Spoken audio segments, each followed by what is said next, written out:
What's going on, Pretoria? And all the people who drove from Johannesburg. We made it, everybody. We made it. Welcome to the show. Welcome to the show. Oh, I'm so happy to be here. Thank you for coming out. It's been a long time coming. We've been waiting for this. You've been waiting. I've been waiting. It was supposed to happen a long time ago, but then it couldn't happen because of COVID. COVID was happening. I couldn't come back to do the shows. And then they said there's no shows. And then they said the shows are limited. Then they said it's not limited, but now there's still COVID. Then I saw COVID in South Africa. I was like, I'm not going to take that chance. Yeah, because COVID in America was easy. They just asked you. They're like, please don't go outside. And if you did, they were like, well, we tried. Yeah, hey, it was no joke.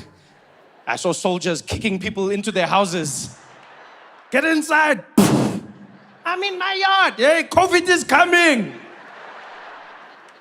So I was like, I'll wait. But I was always coming back.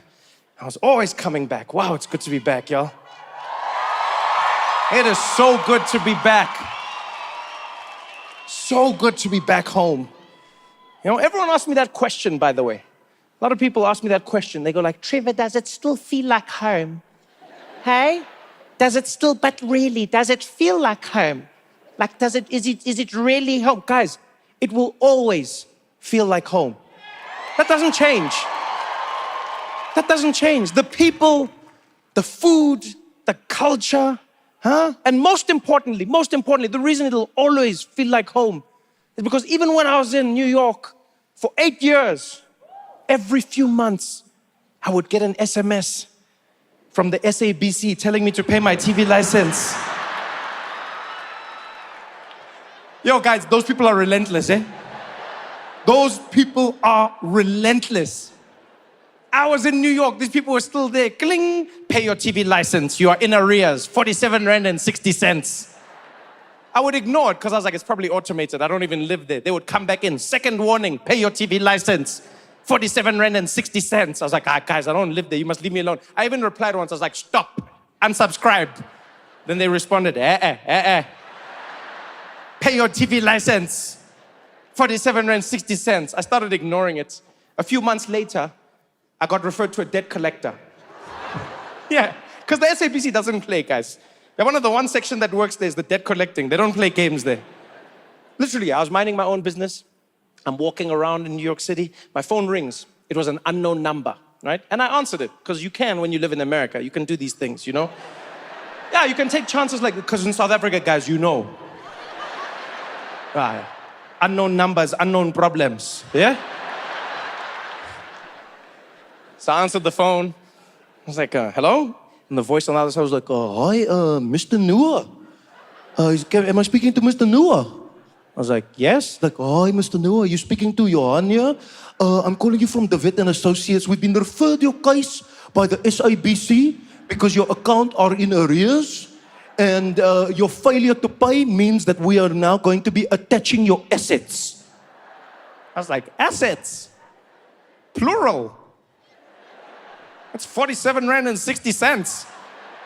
He's like, that's right, Mr. Noah, but actually now it has gone up. It is now 49 Rand. Because of interest. I was like, Johan, listen, man. I don't live in South Africa, so I don't need a TV license because I don't watch TV in South Africa anymore. He's like, well, we don't know that, Mr. Noah. Okay? We don't know where you are or what you are doing. I was like, my man, but you do. You do. No, because, guys, I worked at a show called The Daily Show. They wrote it in the name. So you knew where I was every day. Every day. That's the best alibi. Where is he? He's there. When? Daily. Johan didn't buy that, eh? Johan was like, well, sir, because you didn't go through the correct protocol, then you did not cancel your TV license, so you are still in arrears. I didn't even know there was protocol. Did you know this? I didn't know this. What is the protocol? He's like, so you were supposed to go and get an affidavit stating that you no longer have a TV. I'm like, Johan, our police are dealing with too many things in this country. For me now to go to them, can you imagine me walking into a police station? I'm there waiting in the line. Finally, I get up there. Next. Yebo Baba. Yes. Can I help you? Yes, so I need an affidavit, please. Okay, what's happening? I don't have a TV. Oh, they stole it. No, they didn't steal it. So you have it? No, I don't have it. No, I don't live here and I don't have a TV. I need to tell the SABC I don't need a TV license. Okay. So what do you want from me? No, I need an affidavit. I need you to write the affidavit. That's what they said. Oh, okay. What's your name? Trevor. Okay, Trevor doesn't have a TV. But how do I know you don't have a TV? I'm like, I don't know. He's like, okay, did you watch Chief Pirates? No. Okay, doesn't know the Chiefs Pirates game, no TV, STEM. What am I doing? It's the most ridiculous thing I've ever heard. He didn't follow the protocol, but Johan was adamant. Adamant. I'm having an hour-long conversation. We're arguing back and forth. At some point, I said, Johan, I know you're doing your job. I know you're doing your job, Johan. But please, I don't watch TV in South Africa.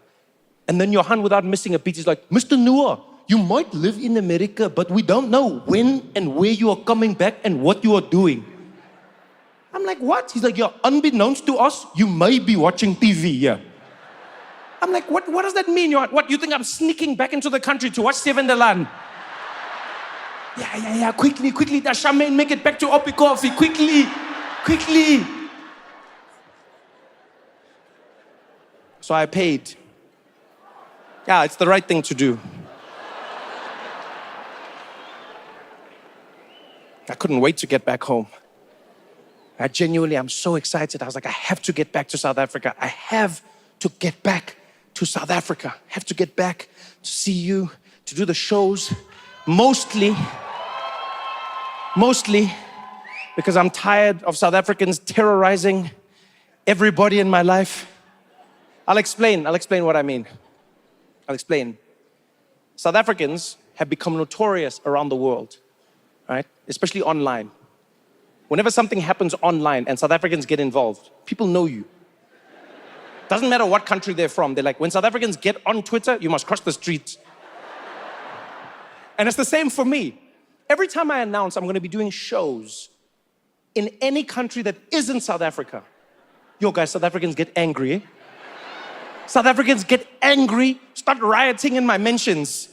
People losing their minds. I'll be like, I'm going to Germany. Recently, I was excited. I was like, I'm going to Paris. I'm going to be doing a show in France. People lost it. Trevor, what the hell? When are you coming back to South Africa? Yeah, Trevor, you think you're better. When are you don't know? You don't want to perform here anymore. Yeah, no, Trevor, this country needs you. Why aren't you coming back? What? You're not South African anymore. What not? My favorite one was one guy who just wrote, we've also got Paris.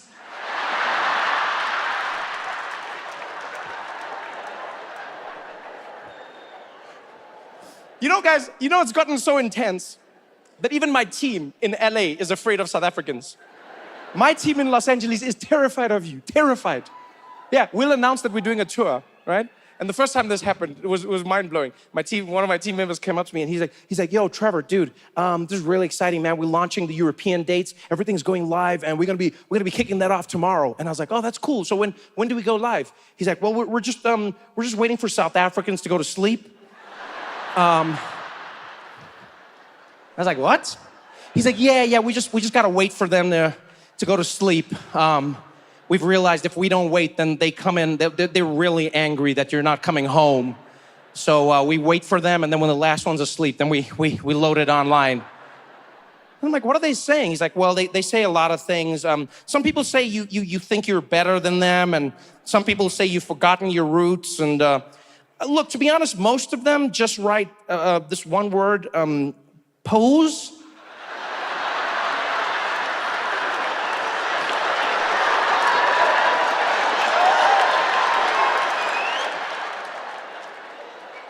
You know who you are.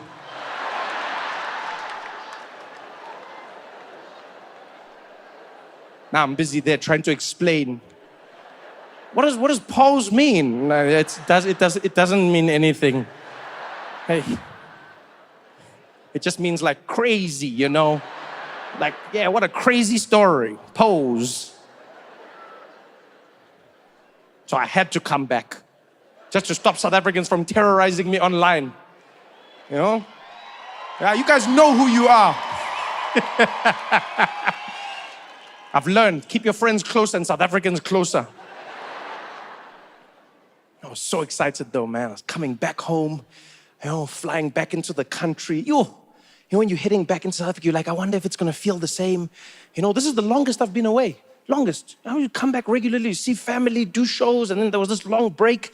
And I was like, what's changed? But as soon as you land, you're like, no, guys, we've still got it, man. No, man, we've still got it. This country, from the moment you land in it, you feel like you're in a special place. You feel it. You know where you feel it? You feel it in the airports. South African airports are warmer than any other airport in the world. Every time you land in South African airports, you feel like you're welcomed home. It doesn't matter who you are. Have you been to airports overseas? It doesn't matter which country you go to. It seems like it's a trap. Like they're finding an excuse to kick you out. Where's your papers? Where's this? Where's that? Stand over there. Move. You're not supposed to be here. Get out of here. Nah, not in South Africa. Here, I feel like everybody can get in. I feel like we're on everyone's side. Fake passport, no problem, we can talk about it. Everybody's welcome. That's the country I want to be from. You land at OR Tambo, you get there to passport control. They've got that little camera. That's my favorite thing. Have you seen that camera that doesn't see your face? It just sees like your colors, your temperatures. I don't even know what that's really for. Is it Ebola? Is it COVID? No, because I've noticed they never pull anybody aside. Like, they just show you your colors, and they're very adamant. They'll be like, look at the camera. Excuse me, look at the camera. Then you look there, and then you see like orange, red, all these different colors. And then they'll be like, look at the camera. Then you look, then they're like, you, purple. Okay, you can go. You're like, I can? You're like, but I'm purple. What does that mean?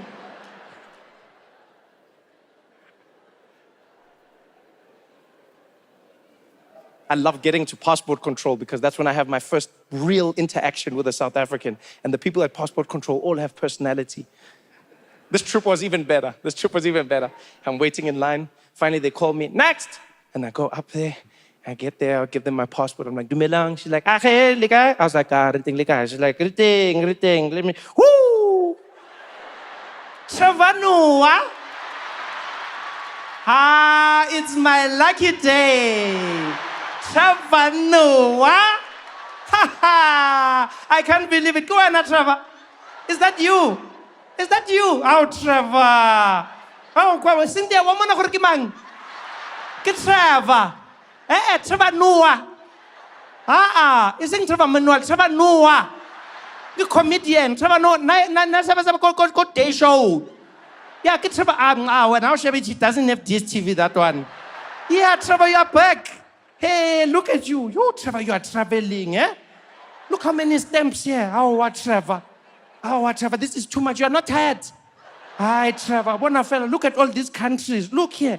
Look, which country is this one, Trevor? What was this one? Moldova. You, Trevor. But you're back now, nah? How long are you going to be here? I was like, it's actually going to be a while now. I have more time. She's like, oh, really? Oh, yeah, because they fired you by the Daily Show, nah? I was like, what? No, I left. You left where? I left the show. They didn't fire you. I was like, no. Why did you leave? Were they paying you? Yes. And you left? Unalemaga. You are lying, Trevor. There's no South African that can leave a job when they are getting paid. That can never happen. You are just leaving a job, but they are paying you. Which South African can do? Even me, I'm leaving my job now. Wow, Trevor, why did you leave? Tell the truth, Trevor. What happened?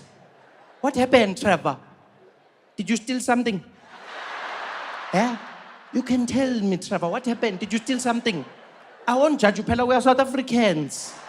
Yeah, Lena, I know sometimes how it can be. You don't even plan. You're just there. Then something can pop up. You're like, yay. Now it's like sticky fingers. It's just, you just want to. Pella, not Trevor. It happened to me, Lena, Trevor. Eh? Here at work, there was a stapler. I don't even know where it was from. This stapler was just there, Trevor. Yeah, Trevor. That stapler. Then I took it home, Trevor. You know, at home we don't even staple, eh? We don't even staple, but now every day we are there, katakatla, Trevor. Where are you doing? What did you take? I'm like, I didn't take nothing. You are lying, Trevor. You are lying. I know why you are back. You're here for CCMA. You must do it. Yeah. They're going to pay you, Trevor. Welcome back.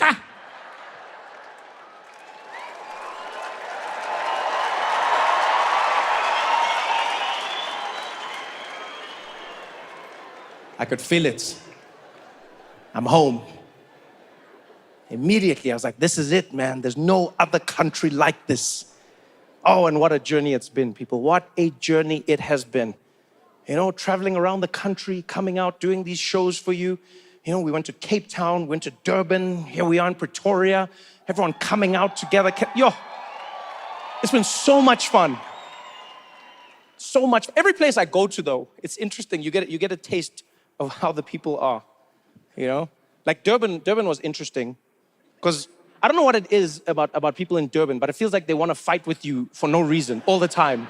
No, even when they're like being nice to you, it feels like they want to fight, you know? And I've noticed this, you know where I've noticed this is when you're taking pictures with South Africans, that's when you notice it, you know? Because South Africans are very different to everyone in the world, especially with how they deal with fame. I've noticed this, you know? Like overseas, fame is like a religion.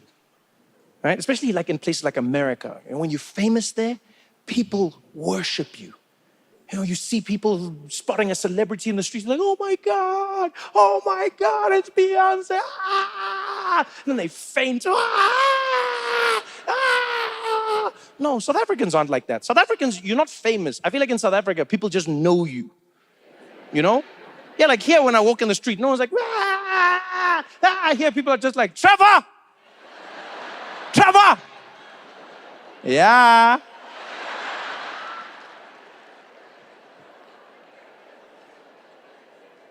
Everywhere it's different.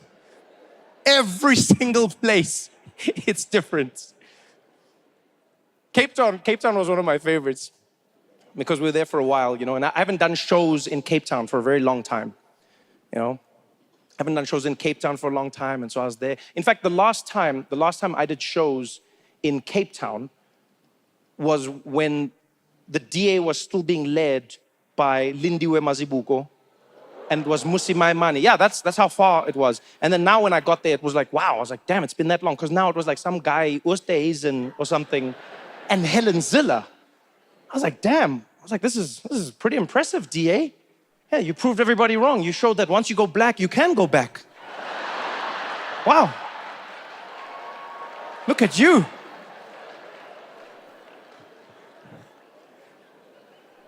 And Cape Town has flavor, eh? Cape Town has flavor. I'm walking in the streets one day, and they've got a beautiful city center there. And I'm walking on a street called Kloof Street. And I'm walking along, minding my own business. And from across the street, almost a block away, I hear some guy screaming my name. Trevor! Trevor! And I turn, and I see, and there's a guy far on the other side. He's wearing like blue overalls, and he's like, Trevor! And I look, and he's like, wait there! And he comes running. And guys, he said it with such confidence, I waited. I didn't even know, like, that's something that could never happen overseas. I can bet you money now. There's no one overseas who's like, Oprah, wait there! That's not a thing. This guy made me stop. Came running over. He was like, yo, Trevor, where Masakant? Yeah, but I can't believe it. This is most you, nah? This is most you. Yeah, it's you most, nah? Trevor Noah. And I was like, yeah, it's me. He's like, it's not you. I was like, no, it's me. He's like, nah, man, you're not Trevor. You look like Trevor Noah. I was like, I am Trevor Noah. He's like, it's not. I was like, okay, it's not. He's like, it's most you, Trevor Noah. Yeah, it was you. Why are you acting like it's not you? I was like, because you said it's not me. You're trying to be funny here, Trevor. Nah? I can see you. Can I take a selfie there, Trevor? Can I take a selfie? I was like, yeah, let's take a selfie. He's like, okay. Yeah, let's take a selfie there. Let's take a selfie. I'm like, yeah, let's do it. He's like, you must do your phone there. I'm like, what? He's like, I've got a cock phone, Trevor. Take it with yours. You've probably got a nice phone, like an iPhone or something, but I'll take a picture there. I'm like, and then do what with it? He's like, you must put it there by your Instagram. Yeah, you must tag me. I also want the followers. I was like, yo, dude, Let's just do it with your phone. He's like, Trevor, okay, let's take it. But you mustn't laugh, ne? You mustn't laugh because I got a scam song. You must relax. Okay, we're gonna take a picture, ne? Hold on. Let me just delete something here. Let me just delete some. I just need to make some space here. Let me just delete some pictures. Because I didn't think I was gonna meet you today, no? I didn't prepare for this. Now I just got to see here. I can't now. That's my girlfriend there. I can't delete that one. This is my mom. This is another picture. This is a picture. You see this one? I'm trying to buy this golf, ne? You see there? It's a Mark II. You know Mark II? Yeah, it's a limited edition, this one. Yeah, check that there. Hey, brah, this is almost a nice one. Hold on. Okay. We got it. You ready? Okay, Trevor there. Yeah. Say cheese. And I was like, all right, cheers, man. He's like, oh, Trevor. Yeah, bro. Look now. Look, you spoil the picture. I'm like, what are you talking about? He's like, brah, you must wait. I'm like, wait for what? I heard the sound. He's like, bro, on this phone, the sound and the picture is different. It's two separate transactions. I'm like, dude, what are you talking about? He's like, you must wait. Just relax. I'll tell you when you can move, okay? I was like, okay, fine. Okay, let's do it. Then he's like, okay, you ready? Say cheese. And I'm like, there, cheese.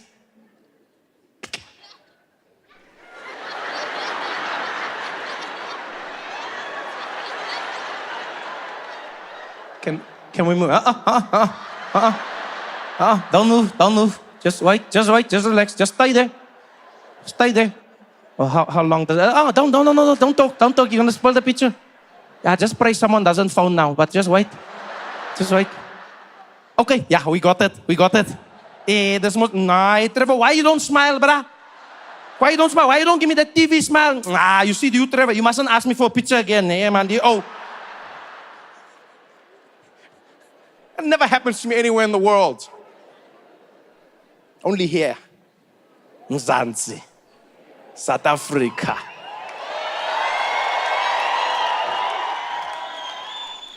It's been a wonderful trip. I don't know what's going to happen. I don't know how it's going to happen. There's never a dull moment in South Africa. Even just flying around the country has been exciting for me. It's been an injection of South Africa. That's what it's felt like.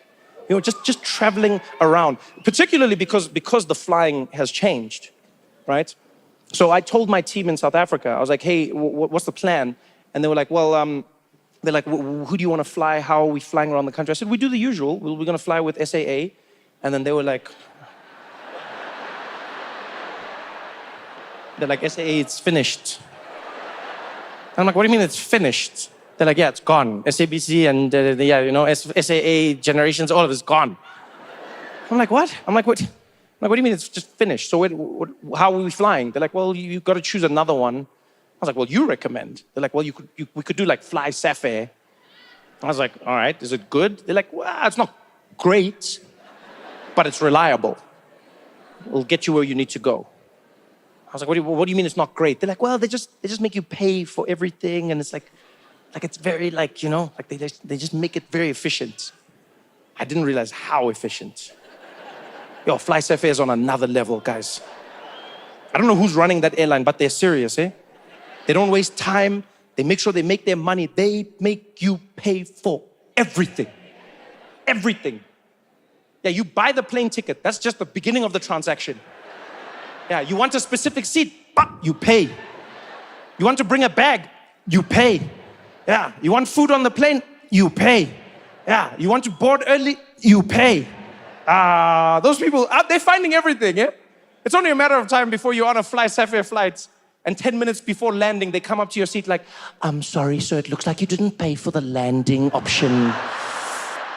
So we're gonna need you to jump out now, if you don't mind. You're like, yeah, but can I pay now? Sorry, sir, we don't take cards.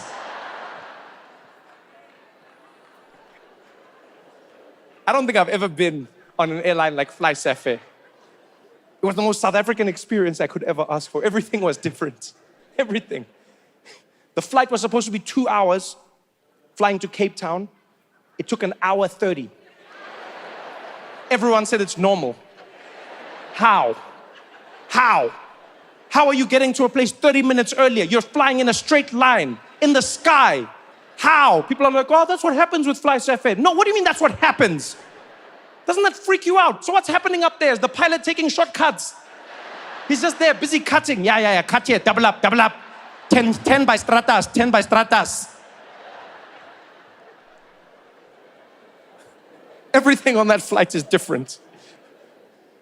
When you land and you get to the gate, you're not allowed to stand up. No one told me that. Yeah, I stood up by myself. I was there. Everyone around me was like, I was like, I want to get my bag. They're like, oh, you must wait. You must wait. Yo, guys, and the way people talk in that plane, it's almost like Flying Safari came with a shambok one day to everyone. Because not a single passenger. I sat back down, I'm like, what do you mean? They're like, you wait for Safari to say you can stand. You don't want to see them get angry. What did they do to you, South Africa? You can tell me. That whole flight was different. Oh, you know what was interesting? There was no recline button. Yeah, that was different. Yeah, there's no, you can't recline your seat. Yeah, the seat is there. And then I got into it, and then I was like, okay, let me relax. And then I was like, whoa, where's the, okay. And then, you know, sometimes you don't know where a thing is, so I was looking, I'm busy pulling things, I'm like, where is it? And this is something that could only happen in South Africa. There's this Indian guy sitting next to me, and he sees me, busy fidgeting around, sees me fidgeting, and at some point he turns and he's like, hey, Trevor, what's wrong there, man? And I said, no, man, I can't find the recline button. And without missing a beat, this man was like, oh no, don't worry, they sell it there when you start flying. Yeah, they're gonna bring it with the Pringles and the water and stuff. You can buy it, it's 55 Rand. Guys, he said it so seriously. And I'd paid for so many other things that I believed it. I was like, God damn, this airline is crazy. I was like, what an insane airline. I was like, they make you pay for the recline button? You know what an idiot I looked like when they came with that cart? They was pushing that cart down. I was like, and so what would you like? I was like, can I please have the recline button? I want to lean back. Everything on Fly Safari was fun. Everything. My favorite thing on Fly Safari is that it feels personal. That's what I like. You know, I feel like I'm on a South African airline and it feels personal, feels intimate. I feel like they're flying me. Mostly because they look at me. You know, when they're making the announcements, you see who's making the announcements. That doesn't happen when you fly anymore. Flying has become so impersonal. You know, they just put down that video monitor and then you just watch a little safety video. You know, there's no warmth, there's no character. You've seen it probably when you travel, when you leave South Africa. You know, when you fly Emirates, you know, and then they'll be like, please watch the safety video. And then the video comes on. شكرا خيلت ولا خيلت ورليلا إماراتي شكرا دايلا كتور ورليلا السلام عليكم مايلا كارليلا ولا كتورتو تاجي إماراتي كديلا ولا كتيلا كا حبيبي لكرويا يلا يرتا كتر ولا ناتي كا إماراتي هجكورا كديلا محمد خليا لا بن صالح كدراينا أعطي خليل بدينا بوديا شكرا. Welcome to Emirates. That's not personal. That's not for me. Fly Safari feels like it's custom made. You see the person, they take that telephone off the wall. On our flight, they had one person making the announcement and another person doing the actions. Yo, guys, I was having the time of my life. Because that woman took the phone and she's like, welcome, ladies and gentlemen, aboard this Fly Safari flight. Please pay attention to the following safety announcement. You will find the seat belt will be fastened like this. And unfastened like this.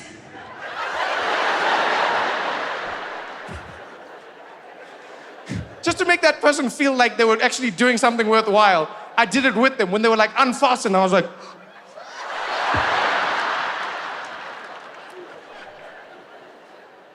Please also note you will find a life vest under your seat in case of a water landing emergency. Place it over your head and pull the strips to inflate the jacket.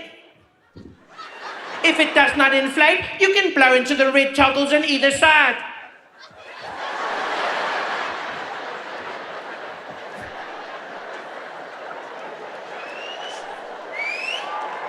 I love it. It was interesting. It was unique. It felt like I was home. You know, the whole flying experience felt like... The only thing that doesn't feel unique is the pilots. That's what I've noticed, actually everywhere in the world. If you want to feel what a country's like, listen to the flight attendants. right? But then the pilots, no matter where you are all the same. It's almost like they went to the same school where they've been trained the same way to fly. They've all got that same sexy pilot's voice. Yeah, you know what I'm talking about. Like flight attendants can sound however they like. You know, they do that thing. Welcome, ladies and gentlemen. No, there's no pilot like that. When pilots come on, they always do that thing of theirs. Boom. Welcome, ladies and gentlemen. Aboard this FlySafe flight. This is your captain, John Davies speaking, and I'm going to be taking you down. It's going to be approximately 2 hours. We're just waiting for the last few bags to get loaded, and we're going to be closing the doors, heading off shortly in a northeasterly direction. Taking to cruising. Like, why are they always running out of breath? Is there a reason that pilots cannot complete one single sentence when they're making announcements? Every time that they're like, we're going to be at a cruising altitude of 35,000 feet. It always sounds like they're getting head in the cockpit. Can anybody tell me why?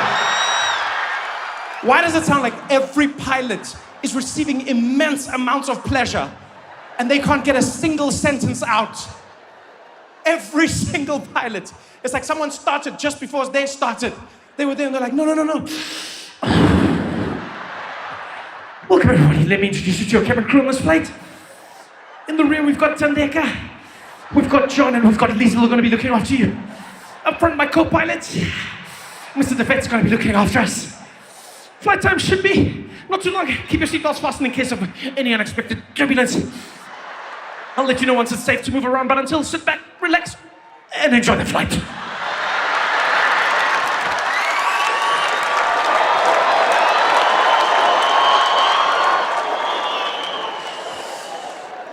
Oh, FlySafe.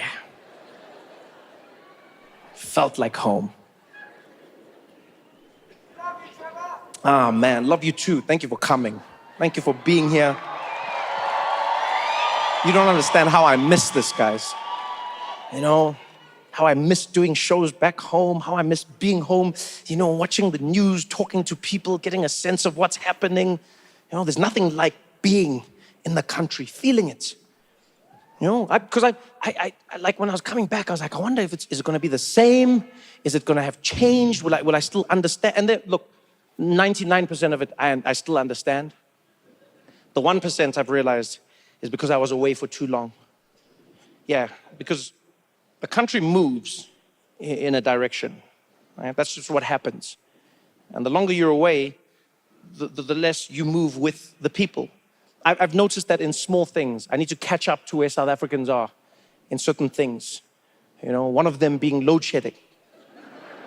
Yeah, no, I'm behind when it comes to load shedding. Yeah, because when I left South Africa, when I left, like load shedding was like 1 hour, maybe every few weeks.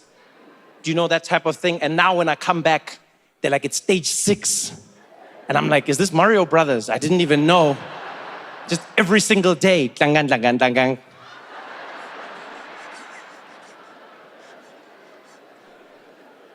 And the reason I know I'm behind is because I still react to load shedding. That's it, I react. I've noticed South Africans, you don't flinch anymore. Nothing. Now when the lights go out, I'm the only idiot who's like, load shedding. And you see people around me like, oh, where's this guy from? He doesn't even know load shedding. Welcome to the future, buddy. What an idiot. South Africans have had load shedding for so long now that I don't know if you've noticed this, but you've started becoming load shedding connoisseurs. You know, I've heard conversations where people are talking about load shedding, and they'll be talking about their favorite load shedding. People be sitting there and they'll be like, you know, I'm not gonna lie, my favorite load shedding easily is like 2 a.m. to 6 a.m. That's like the best load shedding. That's when you want load shedding, eh? Because like you're already asleep, right? It doesn't bother anything, it doesn't mess anything up. That's like the best load shedding ever. People are there fighting. No, I think 1 p.m. to 4 p.m. Guys, you're crazy. No, that's the best. Let me tell you the best. My favorite load shedding. Guys, you can't have your favorite bad thing. Are you kidding me? How long has this been going for that you're like, this is my favorite? You can't have a favorite bad thing. That's like someone being like, yeah, my favorite plane crash. My favorite plane crash is the one that goes like this. That's my favorite one. My favorite load shedding. It's ridiculous. People have moved, people have changed. There's dynamics I don't understand. I'm trying to get used to it. For instance, the last time I was doing shows here, when load shedding would hit, the lights would just go out, and that would be it. Like when you were at a shop, the lights would go out, and that was that. And then now everyone has generators. And so now there's a pause, but I didn't know about this. And I've noticed that the lights go out, and when they do, everyone in South Africa just stands where they are.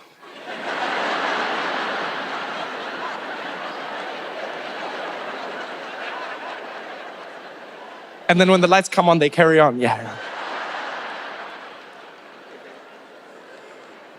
That's weird. At least have fun in the load shedding.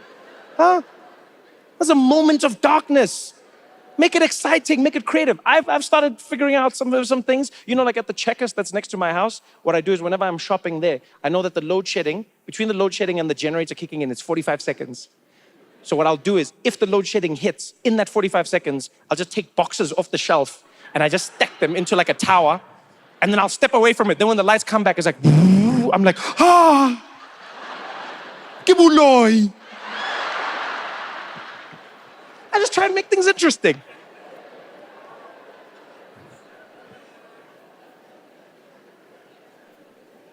Because there's things that you have to understand. There's things that are different now. One of the weirdest ones for me, happened when I needed to get new appliances for my house, right? So I needed to get like kettles and toasters and all those small things.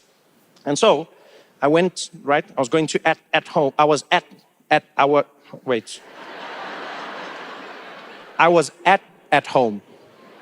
No, I was at.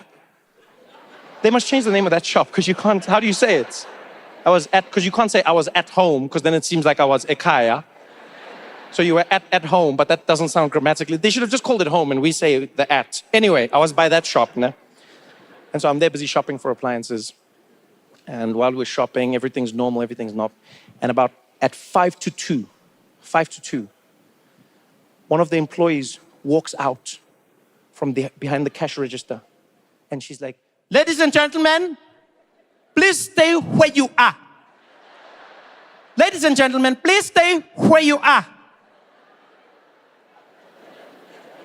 And I'm there like,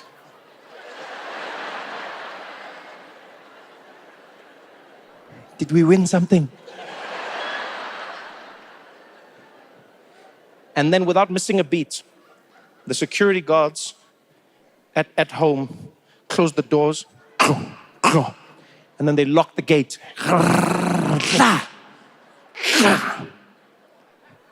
And then they stood in front of the door.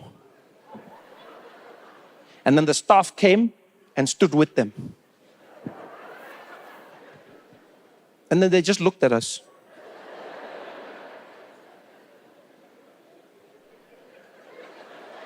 Now, I don't know what's happening. South Africans who've been here know exactly what's going on. I just saw people lock the gates, block the entrance, and stare at me like they're challenging me. So in my head, I'm like, oh, this is Squid Game. I'm like, things have gotten so bad in South Africa that now you have to fight your way out of a shop. Like literally, while they're staring at me, all I'm thinking in my head is, and then the lights go out.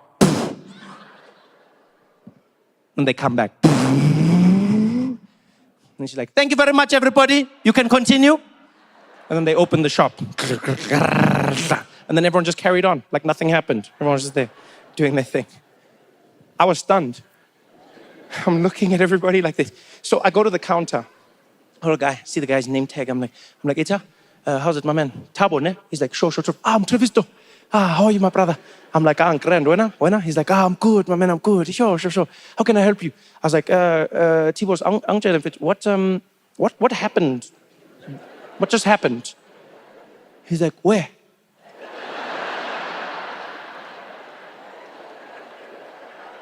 Everywhere, Tabo. Everywhere. What just happened everywhere? You just locked the shop, looked like you were threatening us, and now everything's gone back to normal. He's like, hey son. No, Trevor, it's because of the load shedding. I'm like, no, Angiti, that doesn't explain anything. What happened? He's like, hey, you haven't been here for long, ne? So you see, Trevor, ne? Because of load shedding, what started happening, ne, was some of the customers, ne, they started realizing that when the load shedding hits, ne, the sensor there by the door, it's not working. You see? So then, those customers started coming just before load shedding. Then they were filling their trolley, just filling it up. We were even watching like, we are doing well today. These people, it's not even month end. They were filling the trolley. Then they were standing by the door. Then the lights was just going, zoo. Then these ones were, bah. Then the lights was coming back, zoo. Then the shelves were empty. It was like a magic trick, Trevor. Yeah, then the owner of the shop came. They didn't believe us when we told them what happened because the camera rate was also off because of load shedding. Then they said we are the ones who stole it. And because we are responsible for stock control, we decided as the staff, we are going to do something about it. So now, when we see it's going to be load shedding, 5-2, we just close the door and we lock.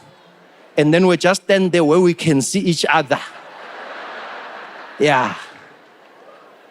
Does it make sense?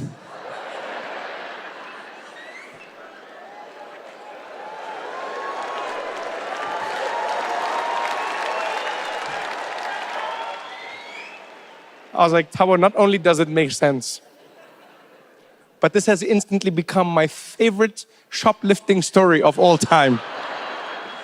Are you like the ingenuity of South Africans? Huh? To have the idea to think of that. That's easily my favorite shoplifting story. Easily. Because I love shoplifting stories. I love them. I love reading about them. You know, hearing how people try to shoplift or like shoplifting syndicates. I'm always intrigued by how people do it. One of my favorites actually, started during COVID in the United States. Right? There was a lot of shoplifting and it evolved when COVID ended, it continued. What somebody discovered was that there's a hack with the sensors at the front of the shop, okay? And so somebody discovered that if you have an item that has a tag on it, right? You know, the metal tag on clothes or, you know, the little sticker. We all know what happens when you walk past the sensor, it beeps. Beep, beep, beep, beep, beep, beep, beep, beep. Beep, beep, beep, beep, beep, beep, beep, beep. Even if you hide it. Beep, beep, beep, beep, beep, beep, beep, beep, beep, beep. Right? We all know how it works. But then somebody discovered that if you have the item and then you shake,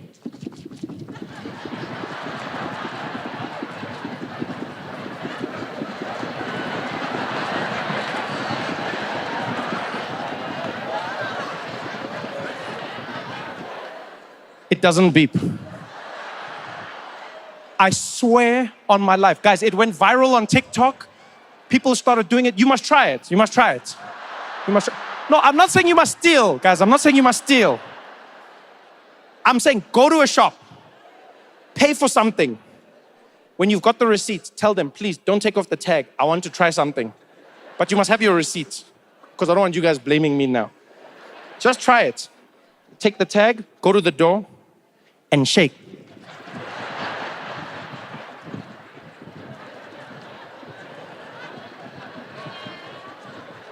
It doesn't beep. That used to be my favorite story. Because it's true and because it caused chaos. Yeah, stores in America started losing stock. They didn't know what was happening. Because they were like, what's happening? Nothing's beeping. You know? And they were like, is there anything strange going on? They're like, no, some people are just shaking when they leave. But we don't know what it is. I was like, that's something that could never happen in South Africa. Like, yeah, South African security guards, they don't play those games. Because one of the parts that made the story extra special in America was that some security guards didn't want to stop people from leaving the store shaking because they didn't want to offend anybody who might be shaking for other reasons. Yeah, and then they didn't want to offend people. But here, there's no one who's afraid of offending anybody. Which you think there's a security who's scared of wokeness? Ah. In South Africa, here the security guard, he'll just look at you and be like, hey, stop shaking, wana. Hey, susheka apa. Hey. So that used to be my favorite story, by far. Until what I learned at home. Because here's the thing I want to know about this. Who was the first? Eh? Every story has a beginning. Who was that pioneer at home who discovered a flaw in the system and then took advantage of it? Who was that person shopping with their family, buying things for the house, pushing the trolley around, casually, just there like, no, don't get a breadboard. Get a breadboard. Get a knife there as well. Yeah, but get a knife set as well. Obviously, you want to buy. No. Did you get, Dinesh, you got the kettle? No, why are you getting Brabantia there? Why are you getting Brabantia? We don't need Brabantia, right? That's expensive. Don't just get a cheap one there. Yeah, it's for your mother-in-law. Relax. Bring there. Yeah, put it in, right? No, because we got to get all the things right for the housewarming. And then what we're going to do? Boom, damn it, the load shedding. Oh, the trolley. Hey, damn it. Hey, the trolley went out the shop there. For a moment, I thought...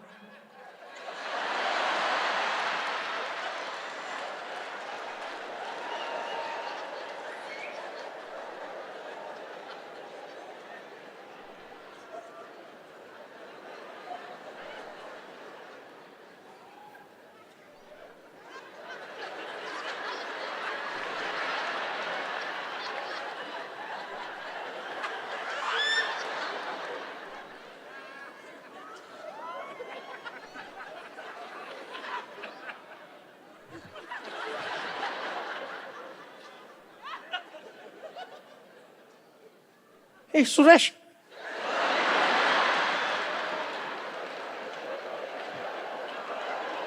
Did you hear that? No, I didn't hear nothing. Exactly.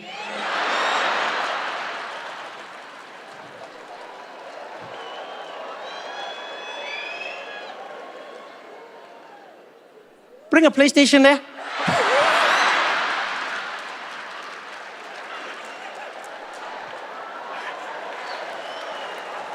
I want to meet that pioneer. You guys don't believe me, go and shake, you'll see.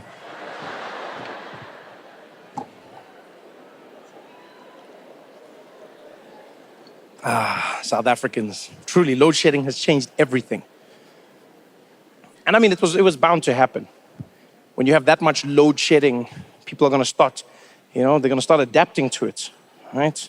Hedonic adaptation, it's what happens. When you're in any situation for long enough, you start to adapt to that situation and it becomes the new norm. That's what's happened in South Africa. Because now it's like, stage 6 load shedding. You're like, what? It's wild. The wildest load shedding I experienced was 4 hours in the morning and then again 4 hours at night. I'm sorry, guys. Can we have an agreement? Can we just make an agreement here in South Africa? And let's just say, at some point, we can't keep calling it load shedding. Yeah, because load shedding implies that there is a load that needs to be shed.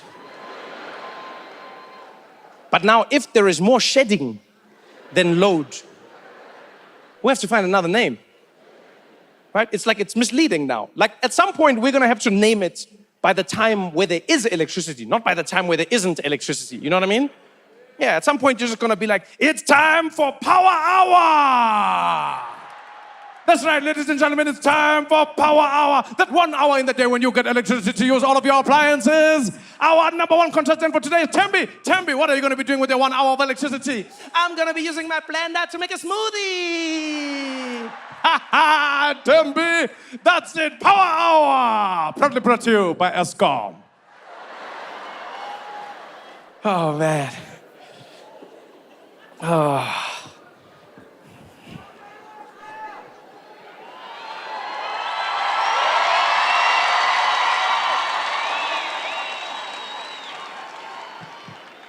By the way, what is Cyril doing about the load shedding?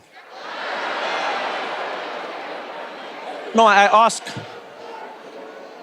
ask because I've been trying to find out, and I can't find any information on it. He used to give press conferences every day during COVID, and then now he's gone. What is he doing? Do you know? Because I can't find nothing. He's doing nothing? That's an interesting approach. It's a really interesting one. I'll be honest, man, I don't know how to feel about Cyril's presidency. I don't know how to feel about Cyril's presidency. Because he was promised as the person who would bring consistency, right? I didn't know it would be like consistent load shedding.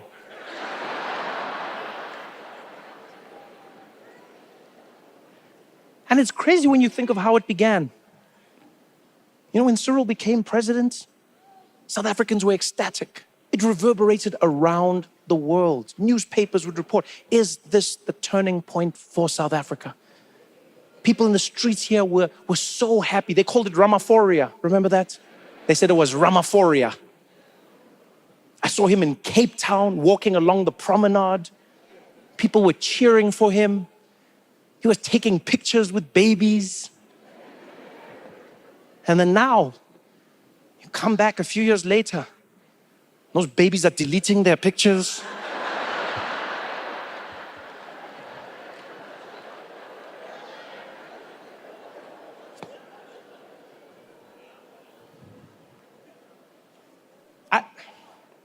I feel like Cyril is the most disappointing president this country's ever had. Honestly, I feel like Cyril is the most disappointing president this country has ever had. Not the worst president, not the worst president, the most disappointing president. There's a difference. There's a difference, yeah. Because we all know who the worst president was.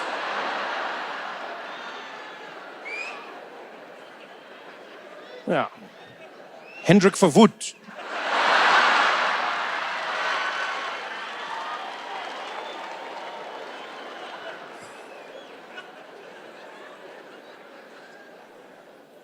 But Cyril is the most disappointing. The reason I say disappointing is because disappointment lives in the gap between expectation and reality.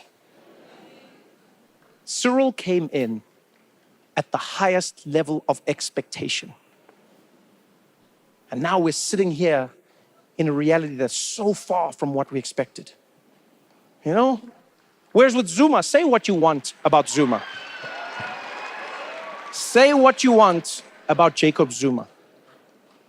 We weren't disappointed.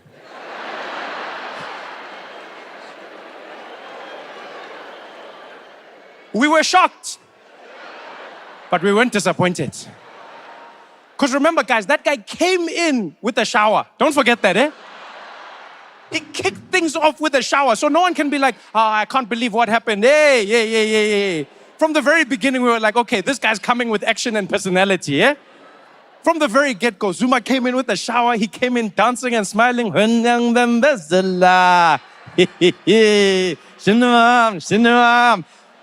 We were like, all right, this is what we're going to be in for a ride. And that's exactly what we got. That's exactly what we just didn't expect that degree, you know? If you think of it this way, it's like South Africa is a car. If you think of South Africa like a car, the president is the person driving that car. We're all the passengers. You know, we're there, we're paying for the petrol, we're paying for the maintenance, all of it, and the president's driving.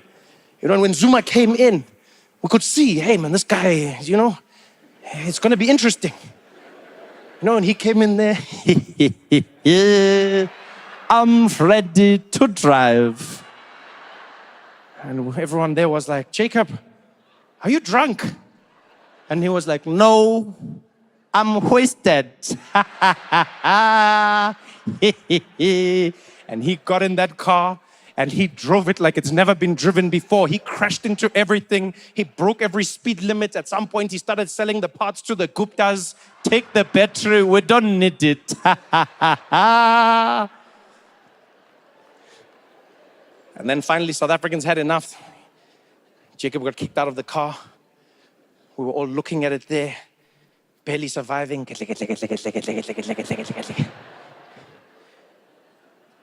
And then we're like, who's the next driver gonna be? Who can drive this car next? And the DA was like, we can drive. And we're like, we're not ready yet. Yeah, it's too soon.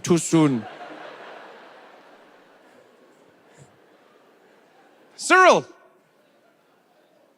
are you gonna drive? And Cyril was like, yes, I can drive the car. And we're like, wait, Cyril, are you drunk? And Cyril was like, no, I don't even drink. And we were like, oh, wow, okay. All right, here you go. And he got in the car. But what we didn't know is that he only had a learner's license.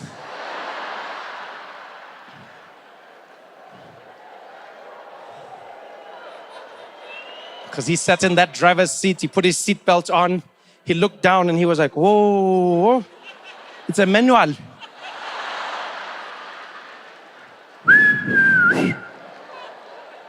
It looks like we're gonna learn together.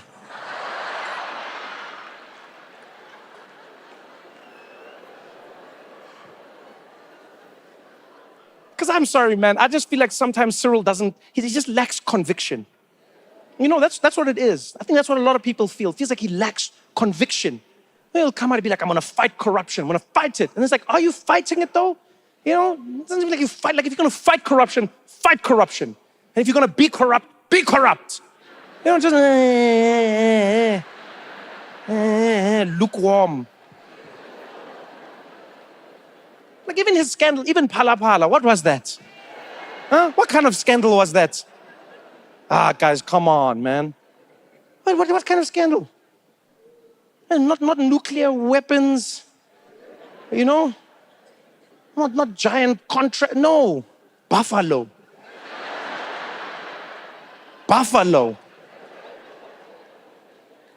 Guys, do you understand how my friends in America roasted me when that story came out? That was a tough day in my life. When the newspapers overseas said South Africa, they said South Africa's president in trouble for buffalo.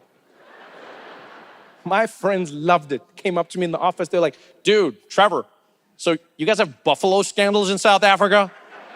I was like, yeah, it's not like a normal. He's like, dude, you have buffalo scandals? Dude, like what is that like a thing out there? You guys like love buffalo? I was like, no, we don't just love buffalo. Dude, you love buffalo. South Africans just, you love buffalo. You guys probably have like buffalo on your money. I was like, no,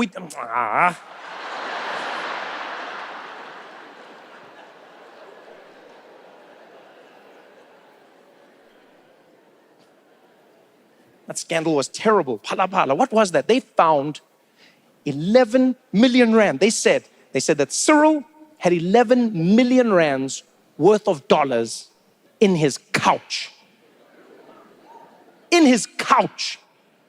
What kind of couch was that? It must have been an L shape, eh? 11 million rands worth of dollars in cash. And then the office of the presidency said he didn't know. He didn't know. So he's never dropped the remote. Not even once, just like, hey son, yo!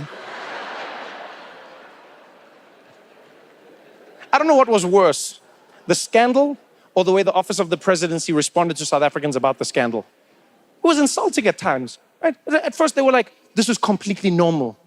There's nothing to see here. Completely normal. What are you talking about? They're like, yeah, no, you can have some money in your couch. Yeah, maybe 7 rand, guys.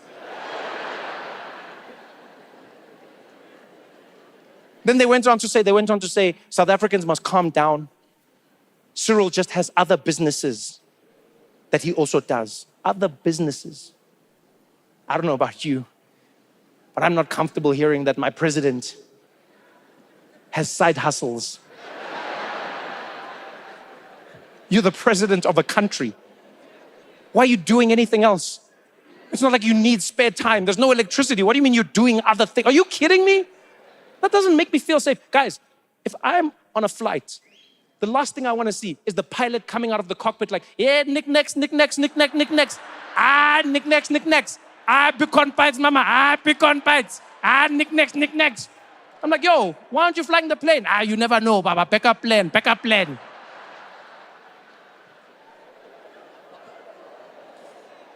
Are you kidding me? They're like, Cyril has many jobs. How many jobs?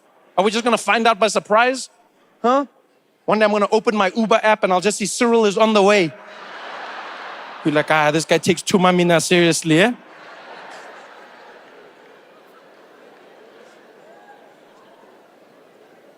That whole scandal, man, all of it. The load shedding and Cyril and... But I'll still choose this country.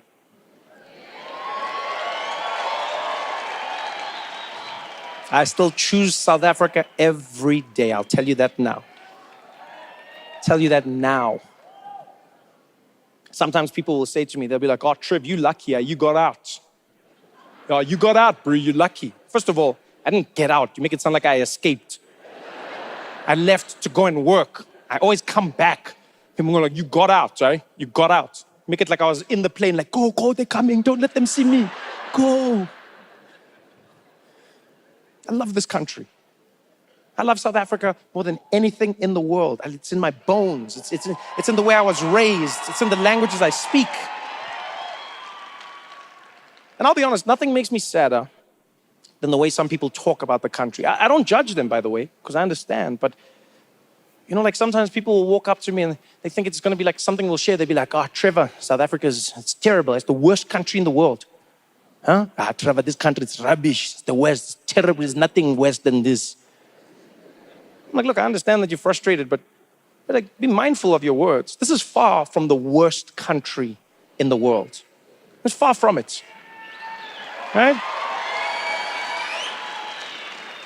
If there's one thing I hope people would realize is when you give up, that's when it truly fails. Right? It is not the worst country in the world. In my opinion, it is a great country that's going through one of the worst periods in its time. There's a difference. You can have a great country going through a bad time. It doesn't mean that it's now a bad country. We've got so many things to hope for. We've got so many things to work for, people. Are you kidding me? And then people will come to me, they'll be like, yeah, but Trev, it's easy for you to say, bro, but look at the looting and the riots. Yeah, guys, there's looting and riots in every country around the world. It happens when there's a lack of service delivery. You will see it anywhere. America was burning down at some point. Paris is burning every few weeks. Huh? Every few weeks. Have you seen them? And the French are angry. Petrol bombs everywhere. J'ai trop de les pattes de croissant dessus. Allez de Juan de la merde. Se trotter du futur. Yes, I know they also loot and riot in South Africa, but at least here in South Africa, when they loot, they smile. That way I know it's not personal. They're shaking things up. One of my favorite lootings I ever saw was on the news. There was this guy who looted a TV. He looted a TV, guys. And it was a short guy, and he was running with the TV, and just like, yeah, yeah. And you could see he was having the best day ever. Yeah. And while he was running with the TV, another guy came who was bigger than him and grabbed the TV. And he was like, And then the big guy took the TV. And then he ran away with it, gone. And this little guy, I've never seen a human have so many emotions in 30 seconds. Yeah. 30 seconds earlier, this guy was in heaven. He was there running with his new TV like, yeah, where's the police? 30 seconds later, he was like, where's the police?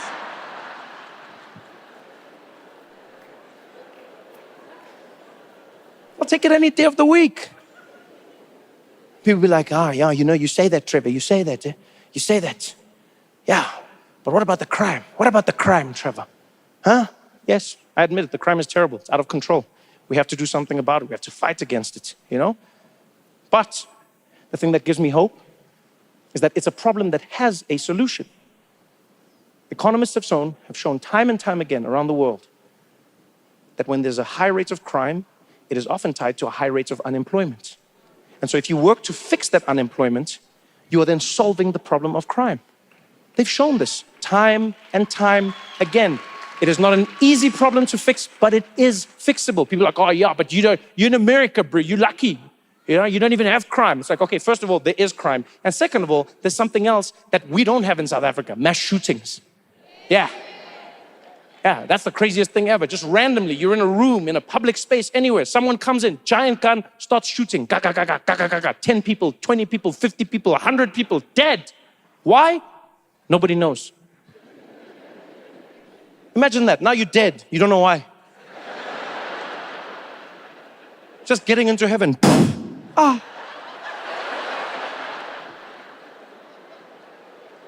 I know they're both terrible, guys, but for me, I'll choose crime, eh? No, because even with crime, at least there's a moment where I know there's hope, where I can be like, okay. But let me take my SIM card and delete my browser history.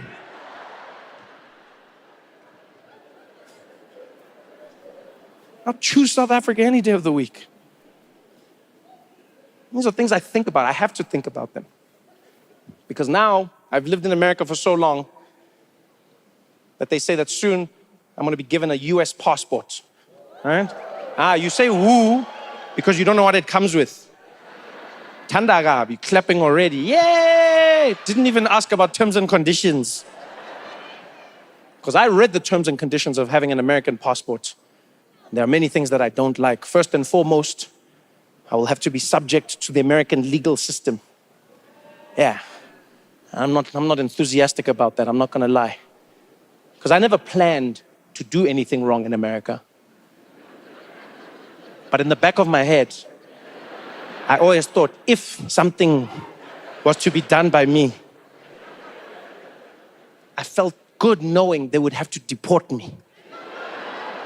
They would be like, you're guilty, you're deported. And I'll be like, no. And then I'll come home and be like, Maracas, you must know, South Africa, you guys know, you know what happens sometimes, man, you never know.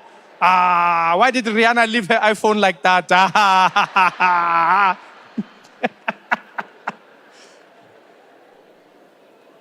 No, but I seriously don't want to be involved in the American justice system. Because they say it's justice, but it's terrifying. You don't know how they'll treat you. You don't know why they'll treat you. The scariest part for me is what happens in courts. Because they have a jury system in America. I'm terrified of that. Terrified of it. For those who don't know, I'm sure you've seen it on TV, but for those who don't know, the American system is very different to the South African one. In South Africa, you have the judge, you have the prosecution, and you have the defense. Right? That's who your case is working with, and the judge decides. The judge has studied, they're learned, they know what's going on. And you can talk to them on their side. I'm joking. But I like knowing that person had to go to school to figure out whether I broke the law. In America, it's a different system. They have a judge, they have a prosecution, and they have a defense, but they also have a jury. A jury. 12 people who are randomly gathered, randomly picked, who decide your fate. These people do not need to have studied the law. They don't need to understand the law.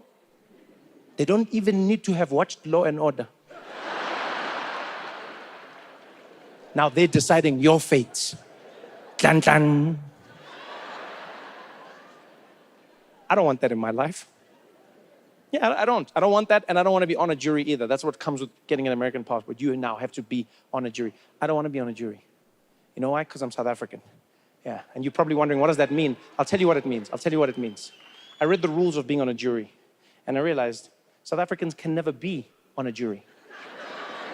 Yeah, because there's certain rules when you're on a jury. One of the most important rules right at the top of the list is if you are on a jury, if you're serving on a jury, you may not express your feelings or emotions about anything that is happening during the case. You may not talk about it, and you may not, during the case at any time, on the trial, you may not on the bench, you may not say anything. Anything, yeah, when the jury is standing, like you can't express, you can't do anything. South Africans, immediately disqualified.